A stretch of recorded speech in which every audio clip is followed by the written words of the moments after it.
In 1917, Tsar Nicholas and his royal family were on the brink of catastrophe. The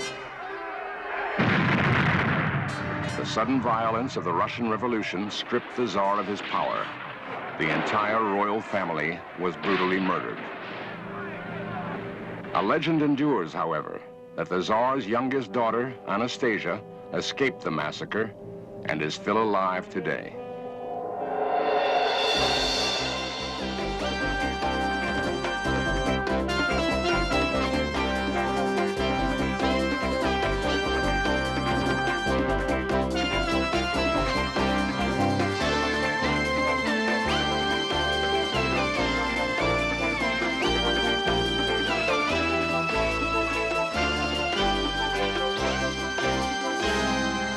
History tells us that the Grand Duchess Anastasia was murdered by Bolshevik soldiers in the summer of 1918.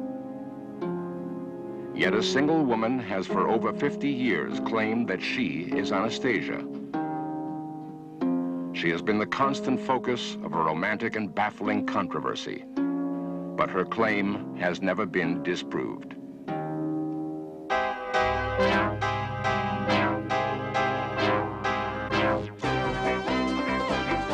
This series presents information based in part on theory and conjecture. The producer's purpose is to suggest some possible explanation, but not necessarily the only ones, to the mysteries we will examine. In 1913, Russia proudly celebrated 300 years under Romanov rule. Tsar Nicholas was probably the richest man in the world. The Tsarina, Alexandra, was a German princess whom Nicholas married against his parents' wishes. They have an ailing son, Alexei, and 4 daughters, Olga, Titania, Maria, and Anastasia. Born in 1901, Anastasia is the youngest and most exuberant of the girls. Life for the royal family was happy and carefree.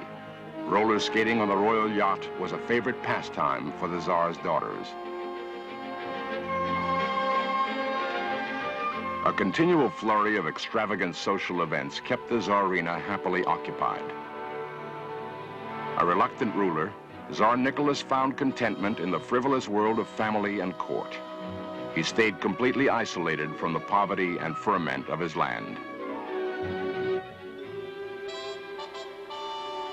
In much of Russia, food was in short supply. Hunger, a daily reality.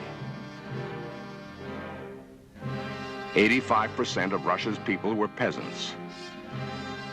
Tsar Nicholas' father, Alexander II, had freed them from serfdom, and now they wanted to own the land they farmed. Workers were demanding higher wages and to be treated as other than slaves.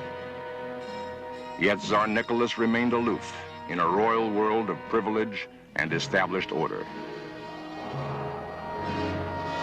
By 1917, the disastrous war with Germany had cost Russia uncounted millions of lives. Soldiers deserted by the thousands. There were threats of revolution. In the streets of St. Petersburg, angry demonstrators demanded immediate change. Workers went on strike. Soldiers joined the people. In a desperate attempt to restore order, the Tsar's generals asked Nicholas to renounce his throne. On March 15, 1917, Tsar Nicholas abdicated. To ensure their safety, Nicholas and his family were held as prisoners. Their fate remained uncertain. Everywhere, the once sacred symbols of Tsardom were torn away. St. Petersburg became a hotbed of political struggle among several revolutionary factions. All were determined to wrest control of Russia, to create a new social order. The radical Bolsheviks, led by Lenin, won the ruthless battle for power when they stormed the Winter Palace. A Russian film heroically dramatized their conquest.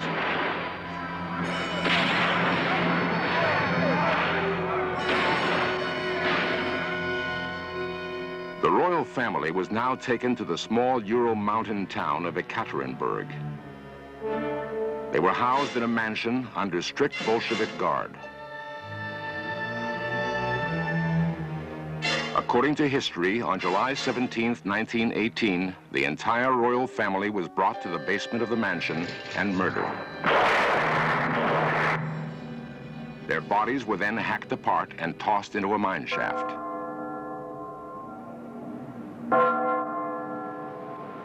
More than 50 years after the Romanov massacre, two British journalists, Tony Summers and Tom Mangold, uncovered startling new historical facts about the fate of the Russian royal family.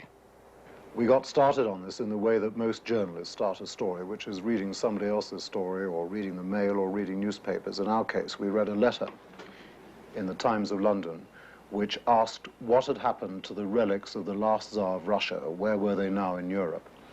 And we thought that was vaguely interesting, where indeed were the relics and what had really happened to the last Tsar of Russia and his family and the Romanovs. We thought it was an interesting area which had never been fully investigated, and we set about it. We thought it would take about 2 weeks. It turned out to take about 6 years. But the high point of the investigation was finding the original files of the White Russian investigator Sokolov, who gave history the version of what happened to the Romanovs. We found these files at Harvard University in the States, and we found very quickly that he had cheated in what he had given to the world. In other words, the truth was not as everybody thought the truth had been. A devout anti-Bolshevik, Nikolai Sokolov, explored the mine shaft where the Romanovs were said to be buried. Numerous bodies were unearthed, but none were those of the royal family. Yet, based on scant and tenuous evidence which included fragments of bones, several sets of corset stays, a denture which may have belonged to the Tsar's physician, and a dismembered finger, perhaps the Tsarina's, Sokolov brashly concluded that the entire royal family had been slaughtered by Bolshevik soldiers. Our evidence, collected from a mass of testimony in many different sources, in Germany, Britain, and in the Harvard files, suggests that the females of the imperial family, that's the Tsarina and her 4 daughters, including the famous Anastasia, did not die at Ekaterinburg, but were taken away by the retreating Bolsheviks to a town about 300 miles northwest, and that there they were held for 3 or 4 months after their supposed deaths. We know they were alive from the evidence of relatives, of guards, people who'd been able to catch glimpses of them, but apparently reliable witnesses, witnesses whose evidence was completely suppressed in the official inquiry in the 20s. These witnesses tell us how the family were kept alive. Anastasia was with them up to a certain point, and then sometime in the fall, probably the 1st or 2nd week of September 1918, Anastasia made 1 and possibly 2 escape attempts. In February 1920, a half-dead person was dragged from a Berlin canal. It was a young, unidentified woman who appeared about 20 years old. She was admitted to the Elizabeth Hospital for observation. She seemed frightened and bewildered and refused to reveal her identity to the doctors. After 2 years of silence, she claimed she was the Grand Duchess Anastasia. Dowager Empress Marie, the Tsar's mother, heard of the girl and sent relatives to investigate. None could say absolutely that the woman was Anastasia. They reported that at best, the ailing girl had only a few years left to live. Yet others recognized the girl immediately. Grand Duke Andrei, the Tsar's cousin, identified her as Anastasia. Titania Botkin, a childhood playmate, positively recognized her. For them and others, there was no doubt that the woman was Anastasia. The identity of the woman who claimed to be Anastasia became the subject of a vicious feud among the surviving Romanovs. Political intrigue and the prospect of a huge inheritance played a major role in the dispute. For the next 20 years, her life was unpredictable and erratic. She spent much of her time in and out of hospitals. She was pursued and celebrated by American high society. She lived for years as a guest of European royalty. Yet still, she had no official identity.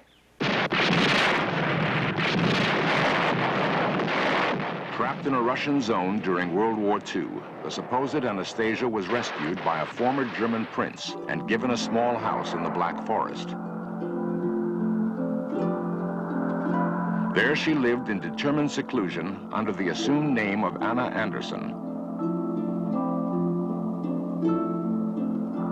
Plays and movies based on her life had brought unwanted attention.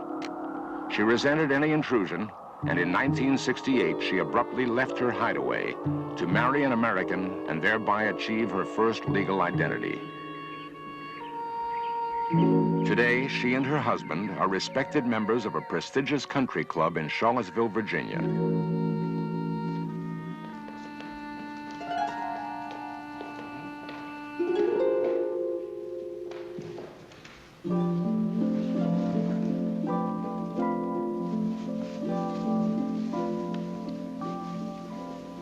I am John E. Manahan of Charlottesville, Virginia, and this is my wife, the Grand Duchess Anastasia of Russia. We were married on December 27th, 1968. And we've been living here in Charlottesville and have made a number of trips around the country since. I know a lot of people are wondering, how are we to believe that you are Anastasia? How shall I tell you who I am? In which way? Can you tell me that? Can you really prove for me who you are? I can prove who I am. You can believe it or you don't believe it. It doesn't matter. In no any way whatsoever. Those people who hear this mass, they get up in the bed or go to sleep when they're sleeping. They don't know what to hear or what to see, and they are not interested. Recently, compelling new evidence has added support to the claim that Anna Anderson Manahan is the Grand Duchess Anastasia. In a house nearly concealed by untended bushes, the Manahans live a slow and rarely interrupted life. Her numerous cats are now Mrs. Manahan's main concern. Mr. Manahan is a retired history professor with a passionate interest in royal genealogy. This is a picture. She's coming, I think. Here is Anastasia, as she was in 1929. And these are the parakeets that were brought from Honolulu by Princess Xenia of Russia after she came on the Berengaria the year after the Prince of Wales had come on the same ship. And this is the calendar, the Russian imperial calendar, showing the four sisters, the Tsar, the Tsarina, and the Tsarevich. This is about 1913 from Russia. My cat must die for all these. It's dirt, absolutely. Come on, sit down. This is the book, Russian America, about the sale of Alaska. Just have a seat. And the fire. Don't put the hat on. Take the hat off. I don't. I keep that hat on. Sit in the yellow chair, if you will. In which chair? Take the hat. That's dark. No, sit in this yellow chair right here. I don't sit there. You're going to sit in that chair. All right, that's her favorite chair to sit in. But can you see her in that chair? Yes. Take the hat off. I won't. All right, now let me see what else we have to show. Now over here are Maria and Tatiana, and I think this is Maria. And I think this tall one is Tatiana. Now actually their hair was all closer to the red that you see of the... Without your glasses, can you tell these apart? It's not very easy to do, is it? This is a rather unfamiliar thing, and it's in color. But I say Maria, Anastasia, Tatiana, the Tsarina, the Tsar, the Tsarevich, and Olga seated. And I'm pretty sure that's Olga. Although she looks smaller than the others, she was actually the oldest. I believe that's the way. We've gone over this quite often, and I think that's what we settled. In 1967, the now Mrs. Manahan made a rare public appearance outside her Black Forest home. A German court was expected to rule at any time on her long-standing claim to be the Grand Duchess Anastasia. Her court case alone had made legal history. Lasting 32 years, it was the longest-running legal battle of the century and drew much attention. She was represented by some of Germany's most eminent lawyers who virtually donated their services. Members of European aristocracy spent small fortunes trying to disprove her claim. In the end, the verdict was unsatisfactory to both sides. The Supreme Court finally ruled that her identity as Anastasia had been neither proved nor refuted. Ian Lilburn, a research historian, was present at much of the Anastasia trial. He is the acknowledged expert on the case. Yes, I have studied the case now for 14 years, and although I began from a completely hostile attitude, I have, in the course of time, come round to believing absolutely in her identity as the Grand Duchess Anastasia.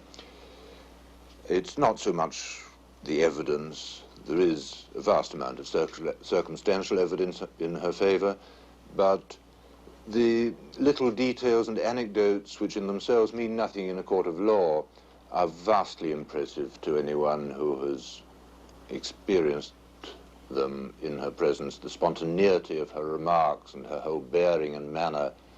And her character is not the character of an impostor at all. She never cooperated properly with her lawyers. She is ready to quarrel most of all with the people who've done more for her than anyone. An impostor would bend over backwards to try to help her friends and her lawyers. She's done quite the opposite. Today, Romanov relatives live scattered throughout the world. Grand Duke Vladimir spends part of each year in Paris. He is the assumptive heir to the Romanov throne. I think that it's highly unlikely that Anne Anderson could be Anastasia, because, of course, you can imagine that the question interested me very much indeed, and I went into it in great detail, and for many reasons, I think, which would be rather too long to enumerate here, I eventually came to the conclusion that she couldn't possibly be my cousin Anastasia. I'm Prince Frederick of Saxe-Altenburg. Prince Frederick of Saxe-Altenburg has been a consistent supporter of Anna Anderson Manahan. My both parents were related with the Romanovs, and my own cousins have been assassinated 1918. I know Anna Anderson for 46 years and have been very often and very thoroughly with her together, and am absolutely convinced that she is a real Anastasia. We will another time. In the film Anastasia, Ingrid Bergman and Helen Hayes performed a fairy tale scene of recognition, which in real life never occurred. You say it was all acting. She was some cheap little actress they hired for money. Well, in a way, they did hire me. I was starving after I ran from the last asylum. I had nowhere to go. Bunin found me on the bank of the Seine. Well, maybe I should have run away from him, too, but I was so tired of running. You are ill. No. I cough only because I'm a little frightened. It doesn't mean... Say that again. That I cough when I'm frightened? When you were a little girl, you coughed when you were frightened. Marian Kaya. You have come from so far away and I've waited so long. No, don't cry. There's no need to be frightened. No, don't speak. You're safe, Anastasia. You are with me. You're home. Recently in Munich, fresh scientific evidence about the identity of Anna Anderson Manahan was made public. It is information which 20 years ago might have changed the course of her life. One of Germany's leading identification experts, Dr. Moritz Furtmeier, has made a careful anatomical comparison of Anna Anderson Manahan and the historical Anastasia. By matching the cardinal points of their faces, he has discovered an overwhelming degree of physical similarity. Based on facial comparisons alone, Furtmeier believes that they are one and the same. Yet more compelling evidence has come from the comparison of their ears, which, like fingerprints, are unique to each individual. A photograph of the historical Anastasia's ear was compared with the ear of Anna Anderson Manahan. Furtmeyer concluded that the two were identical. The Grand Duchess Anastasia was absolutely the woman known as Anna Anderson Manahan. I would like to see Anastasia to live and have some reputable historians in the world say, yes, they believe that this really is the last surviving daughter of the Tsar and the Tsarina. Would you like to see a happy resolution of this matter in your lifetime? I spit on them. And the fact remains with Anastasia, or Anna Anderson, or whoever the hell she is, we will never know. It is now too late. Even if she were to become and tell the full truth, supposing she is the Grand Duchess Anastasia, it could never be checked out. It is too late, and all we have is the dry evidence and the hunch, and that's all we're going to have.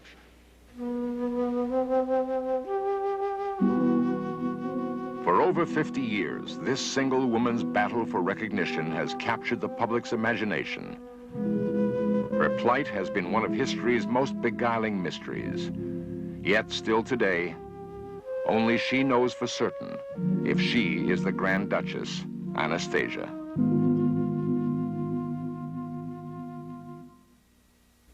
Today, for Mrs. John Manahan, the 50-year quest to establish her true identity is coming to an end.